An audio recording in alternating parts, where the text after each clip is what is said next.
मैं आप सबका शुक्रगुजार हूँ। आप आज यहाँ आए, इलेक्शन का टाइम है और मुझे पता है आप सब बिज़ी होते हैं कवरिंग इलेक्शन थ्रू आउट। पहले मैं शुरू करूँगा अल्लाह के नाम से, बिस्मिल्लाहिर्रहमानिर्रहीम। इस पार्टी का ये पहला इलेक्शन है पार्लियामेंट का। हमने 2 जगह से कैंडिडेट्स फील्ड किए हैं। श्रीनगर की कॉन्स्टिट्यूंसी से मोहम्मद अशरफ मीर साहब, जैसे आप सब जानते हैं, और साउथ अनंतनाग राजौरी कॉन्स्टिट्यूंसी से ज़फ़र इकबाल मनहा साहब।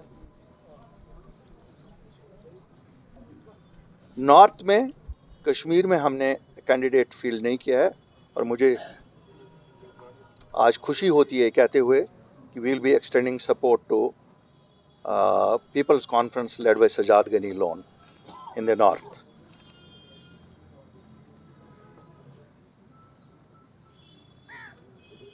पिछले 4 साल में खासकर 5 अगस्त 2019 के बाद, जैसा आप सब जानते हैं, ये वाहिद जमात है, ये वाहिद वो ग्रुप ऑफ पीपल है या पॉलिटिशियंस है जो सामने आए, फिर एक जमात बनी। और ये जमात किन हालात में बनी आप सबको पता है।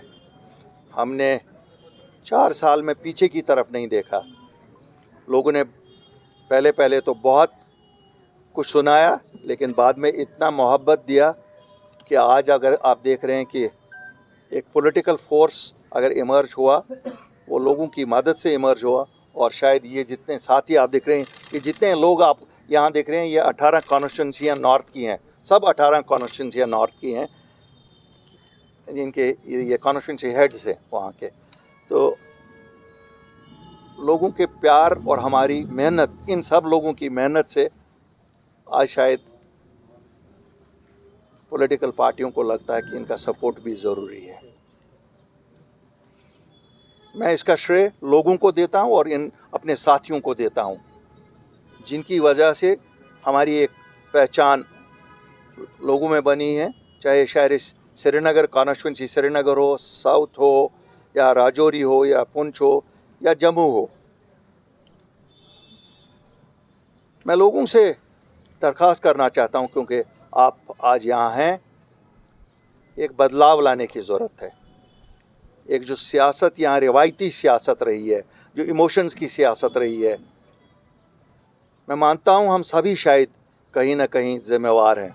लेकिन अगर हम 70 साल को भूल भी जाएं, कहें कि 70 साल हम सब आवारा गर्दी में रहे, लेकिन ये 5 साल तो कोई नहीं भूल सकता है।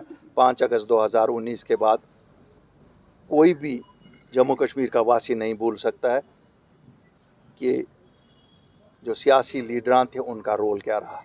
और मुझे आज अफसोस से कहना पड़ता है कि अगर ये जमात नहीं सामने आई होती तो शायद लोगों की आवाज़ 5 अगस्त के बाद जैसे 3 महीने कहीं सुनी नहीं गई, कोई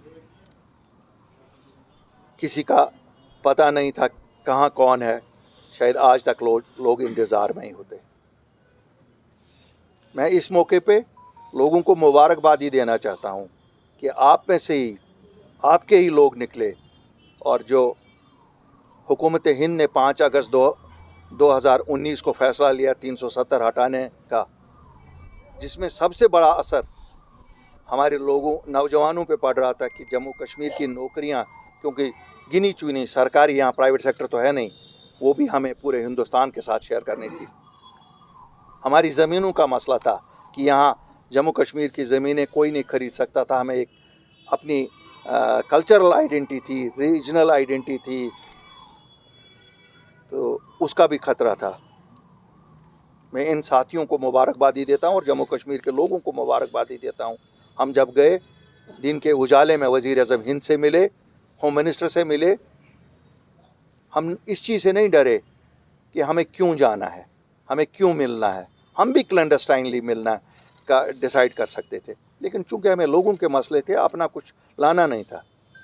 आप सब जानते हैं हमने ज़मीनों का भी प्रोटेक्शन लाया और जॉब्स का भी प्रोटेक्शन लाया थी। क्यों? वो एक ऐसी आवाज़ जाती पूरी दुनिया में कि देखो साहब, जम्मू कश्मीर के लोग प्रोटेस्ट कर रहे हैं उस डिसीजन को जो भारत की सरकार ने एक मेजॉरिटी से लिया। मैं नहीं मानता हूँ कि तो जब भी मेजॉरिटी उनके पास थी तभी लिया, उन्होंने नहीं किया। चलो हमने भी सोचा कुछ दिनों तक कि शायद वो वहाँ इसलिए रहे कि बात करेंगे, लेकिन कोई बयान भी नहीं कहा गया, कभी कोई बात नहीं की गई। हमने सोचा चलो हमारे कुछ लोगों को तो 2870 लोगों को तो हमने लाया रिहा करके जब हम गए प्राइम मिनिस्टर होम मिनिस्टर से मिले, लेकिन अभी भी 1400 बच्चे हैं, जिनमें से 700-750 बच्चे ऐसी जगहों पे जिनको 1 घंटे के लिए दिन की रोशनी दिखाई जाती है। क्या उनको वापस नहीं लाना है? क्या इन लीडरों ने कभी नहीं सोचा, क्या इन एमपीओ ने ये नहीं सोचा ये ज़रूरी है कि उनकी बात करें? क्या फ़र्क पड़ती अगर वो वैसे वहाँ पार्लियामेंट हॉल में ही होम मिनिस्टर और प्राइम मिनिस्टर से मिलते थे, उसी में ये बात कर सकते थे। लेकिन नहीं हुआ, ऐसा भी नहीं हुआ कि किसी एक को छुड़ाया, चलो ये भी नहीं उन्होंने किया, इसमें भी वो नाकाम रहे। क्या कोई प्रोजेक्ट उन्होंने लाया जिसके लिए एमपी जाते हैं? मैं नहीं कहता हूँ कोई बड़ा प्रोजेक्ट जिसमें 1000, 10,000, 20,000 लोग लगे। अल्लाह का एहसान रहना चाहिए, अगर हम लोग कहीं आए तो आप प्रोजेक्ट वैसे देखेंगे, लेकिन उन्होंने तो 100 लोग नहीं लगाने का कोई प्रोजेक्ट नहीं लाया। तो फिर किया क्या 5 साल? क्या ये हमें हक नहीं है जम्मू कश्मीर के वासियों की हैं हम कि उनसे पूछें नेशनल कॉन्फ्रेंस वालों किया क्या, तनख्वाह लेने के बिना किया क्या? अगर कुछ नहीं किया तो फिर किस लिए वोट दे दें? फिर कहता है मेरा बैंक अकाउंट बंद है, मैं बैंक अकाउंट नहीं खोल सकता हूँ।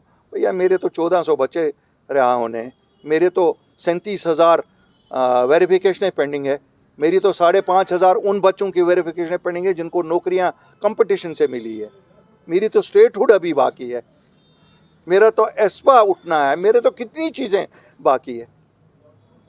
मैं तो अपने लिए नहीं निकला हूँ, और मुझे अगर लोगों के लिए काम पूरे करने हैं और इस अपनी पार्टी के कोर एजेंडा को फुलफिल करना है, तो कोर एजेंडा तो हमारा यही था ना, protection of jobs, protection of land rights and restoration of the statehood.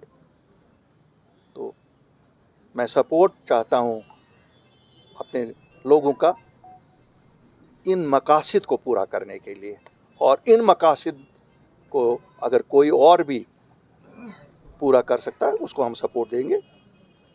तभी हमने डिसाइड किया कि हम सजाद साहब को सपोर्ट करेंगे। सजाद साहब भी एक नई सियासत को रिप्रेजेंट कर रहे हैं। अगर रिवायती सियासतदानों को मेरा मशवरा बिन मांगे मशवरा मैं दूंगा कि अपने आप को रिटायर करो, शायद आप लोगों के साथ वफा नहीं कर सके, वो वफा का वादा निभा नहीं सके, हमें अमन से जीने दो। नहीं हमारे नौजवान के दिमाग में ये डालो कि 100 साल की जंग लड़नी है, हमें कोई जंग नहीं लड़नी है। हमारा मुकद्दर 47 में डिसाइड हुआ, हमारा मुकद्दर हिंदुस्तान के साथ लिखा गया है। और मैं आज भी कहूँगा, बार बार ये कहूँगा, हाँ गाँव भी दिल्ली ने दिए, मदावा भी उनसे ही मिलेगा। मदावा ना लंदन में मिलेगा, ना वाशिंगटन में मिलेगा, और ना इस्लामाबाद में मिलेगा। तो मैं पूरे जम्मू कश्मीर के लोगों को अपील करता हूँ कि हमारी जमात जिसने दिखाया है कि हम एक दिन भी घर नहीं बैठते हैं, लोगों के मसले मसाइल सुनते हैं, चाहे मैं दफ्तर में बैठ के सुनूं, चाहे मैं फील्ड में जाके लोगों से मिलूं, कॉन्स्टिट्यूंसी में जाके मिलूं, लोगों के मसले मसाइल ही होते हैं। और मैं ये भी यकीन दिलाना चाहता हूं जम्मू कश्मीर के लोगों को, ये कोई ख़ानदानी जमात नहीं है। कल आप किसी और अल्ताफ़ बुखारी के ख़ानदान में से किसी और को नहीं देखेंगे, कोई और आम आदमी भी आ सकता है, और ये आम आदमियों की पार्टी है, हम सब आम आदमी हैं। मुझे पुख्ता यकीन है कि वो इस जमात के हक़ में, और जहाँ इस जमात के कहीं पर हम सपोर्ट किसी को करते हैं, उनको उनके हक़ में वोट दे देंगे। और हम इंशाअल्लाह लोगों को वादा करते हैं, जो मैं हमेशा कहता हूँ, हमारी वजह से कोई शर्मिंदा जम्मू कश्मीर का नहीं होगा, कोई भी वासी शर्मिंदा नहीं होगा। हम अपने नौजवानों को इज़्ज़त वाली ज़िंदगी चाहते हैं, उनके लिए उनका पुरवकार दिन गुजरना चाहिए।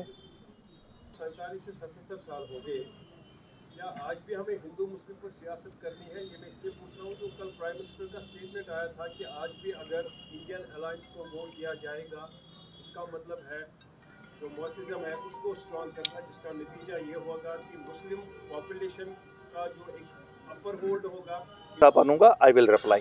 Then what about today's Mehbooba statement? उसने कहा जो भी जहां से कैंडिडेट है कोई इख्तिलाफ नहीं है, एक पर्टिकुलर काज के लिए किस वक्त बात करनी है। महबूबा जी के कॉज बहुत सुहाने होते हैं और सुहाने सपने उन्होंने 2019 में भी दिखाए हमें, जब उन्होंने PhD बनाया।